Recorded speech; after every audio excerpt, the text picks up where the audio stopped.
ದೇಶದ್ದು. Loss ಅಂತ sugar ಫ್ಯಾಕ್ಟ್ರಿಗೆ ಸಾಲ ಕೊಡ್ಲಿಕ್ಕೆ ಹೋಗ್ಬೇಡ್ರಿ ಪಾಪ. ಅತ್ಯಂತ ವಿನಯದಿಂದ ಅಷ್ಟು ಸ್ಪಷ್ಟವಾಗಿ ಕೇಳಿದರು. ಅದು ಇನ್ನೇನು ಮಾಡ್ತಾರೆ ನೋಡ್ಬೇಕಾಗಿದೆ. ಇದರ ಬಗ್ಗೆ ಯಾರೂ ಚಿಂತನೆ ಇಲ್ಲ ಈ ದೇಶದಲ್ಲ.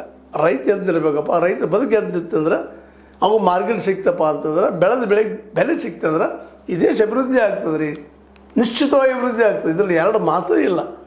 ಅದರ ಬಗ್ಗೆ ಯಾರಿಗೂ ಇಲ್ಲ.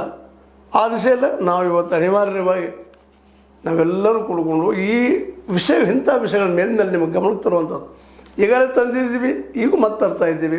ಯಾಕಂದ್ರೆ ನೋಡ್ರಿ, ಪತ್ರಿಕೆ ಯಾವುದೋ ಮೂಲೆಯಲ್ಲಿ ಸಣ್ಣ ಮೂಲೆಯಲ್ಲಿ ಜಾಹೀರಾತು ಬಂದಂಗೆ ಬರ್ತದೆ. ಏನಪ್ಪ ಅಂತಂದ್ರೆ ಅದು DCC ಬ್ಯಾಂಕ್ ಸಾಲ ಕೇಳತ್ತಾರಪ್ಪ ಅಂತ ಸಾಮಾನ್ಯ ಇಲ್ಲರಿ. ಇಡೀ ಈ ಜಿಲ್ಲೆಯ 5 ಲಕ್ಷ ರೈತರ ಬದುಕು ಅಲ್ಲದ.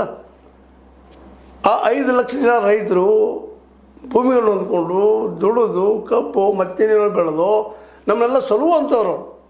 ಅದ್ರ ಬಗ್ಗೆ ನಾವು ಯಾರೂ ಚಿಂತನೆ ಮಾಡಲಿಕ್ಕೆ ತಯಾರಿಲ್ಲ. ಅದಕ್ಕಾಗಿ ಇವತ್ತು ರೈತರು ಎದ್ದು ನಿಂತಿದ್ದಾರೆ. ಅವ್ರು ಹೇಳಲೇಬೇಕು.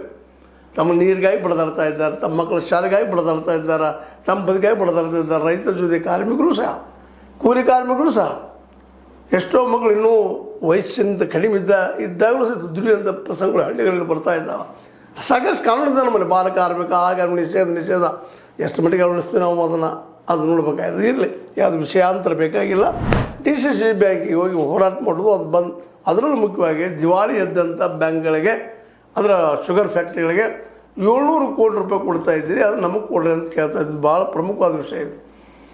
ಯಾಕೆಂದ್ರೆ ಅವು ಈಗ ಲಾಸ್ಟಲ್ಲಿದ್ದಾವೆ. ಮತ್ತು ಮುಂದೆ ಹೋದ್ರೆ ಲಾಸ್ ತೋರಿಸುವ ನಾವು.